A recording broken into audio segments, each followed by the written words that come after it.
Hello everyone, question number 5 के solution में हम पहुंच चुके हैं। अगर आपने इससे प्रीवियस वीडियो अभी तक नहीं देखा है, साथ ही साथ आने वाले वीडियोज का सॉल्यूशन देखना चाहते हो तो कंप्लीट प्लेलिस्ट का लिंक मिलेगा आपको डिस्क्रिप्शन में। क्वेश्चन नंबर 5 क्या है? If one of the zeros of the cubic polynomial, एक हमें यहाँ पर क्यूबिक पॉलिनोमियल दिया गया है, ठीक है। इसका हमें बोला है कि एक जीरो जो है वो जीरो है। मतलब क्या है, लेट कर लोगे, हालांकि एमसीक्यू है उतना करना नहीं है, बट फिर भी आपको अंडरस्टैंडिंग के लिए मैं सारा लिख रहा हूं कि let alpha comma beta and gamma are three zeros है ना। ये क्या है, तीन जीरोस हमें देखने को मिल रहा है, आर थ्री जीरोस ऑफ किसका, दैट इज क्यूबिक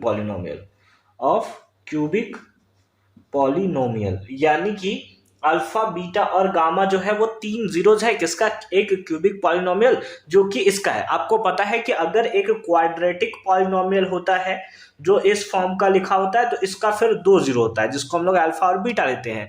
बस वही अगर क्यूबिक पॉलिनोमियल आ जाए तो उस केस में हमें तीन जीरोज देखने को मिलता है।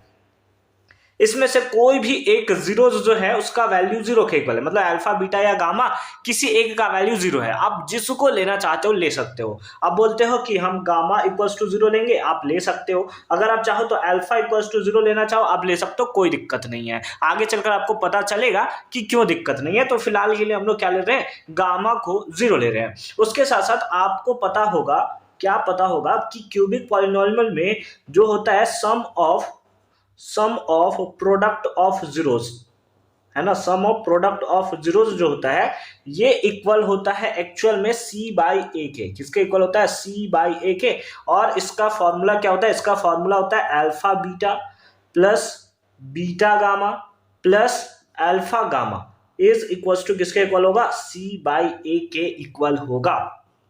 ठीक है, ये हमारा सिंपल फॉर्म में फॉर्मूला होता है। आपने पढ़ रखा होगा, नहीं पढ़ रखा है तो अभी देख लोगे। ठीक है, सम ऑफ प्रोडक्ट ऑफ जीरोस, उसी टाइप से सम ऑफ जीरोस होता है, उसी टाइप से प्रोडक्ट ऑफ जीरोस होता है। तो वो सबका अलग अलग फॉर्मूला हमें देखने को मिलता है। एक सम ऑफ जीरोस का होता है माइनस बी बाई ए और उसका हमें देखने को मिलता है प्रोडक्ट ऑफ जीरोस का डी बाई ए। वो सारा का सारा पार्ट आपने पढ़ा होगा, ऐसा मैं उम्मीद करता हूं। नहीं पढ़ रहा तो एक बार आप जाकर देख लोगे। उसी में आता है सम ऑफ प्रोडक्ट ऑफ जीरोस। ये क्या है, सम है किसका, प्रोडक्ट ऑफ जीरोस का। तो ये इक्वल होता है किसके, सी बाई ए के इक्वल होगा। अब क्योंकि हमने किसी एक जीरो को, यानी कि किसी अल्फा बीटा या गामा में से किसी एक को जीरो लेना था, हमने गामा को जीरो ले लिया। तो अगर गामा का वैल्यू जीरो है तो जीरो इंटू बीटा क्या होगा, ये भी टर्म जीरो हो जाएगा, और गामा इंटू अल्फा क्या होगा, ये भी जीरो हो जाएगा। तो फिर उस केस में अल्फा बीटा किसके इक्वल आएगा, सी बाई ए के इक्वल आएगा। और वही तो हमसे पूछा है, the product of then two zeros. एक तो हमारा ये है, तो फिर बाकी दो बचे उसका प्रोडक्ट किसके इक्वल होगा, तो सी बाई ए के इक्वल होगा।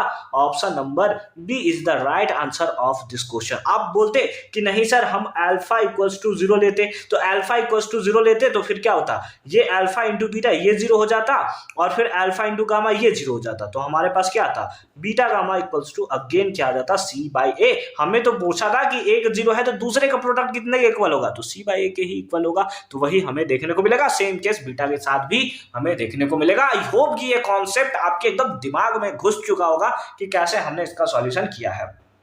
मिलते हैं आपसे अगली वीडियो में एक और क्वेश्चंस के सॉल्यूशन के साथ। तब तक के लिए अच्छे से पढ़ाई करते रहो। All the very best. Complete playlist का लिंक मिलेगा आपको डिस्क्रिप्शन में।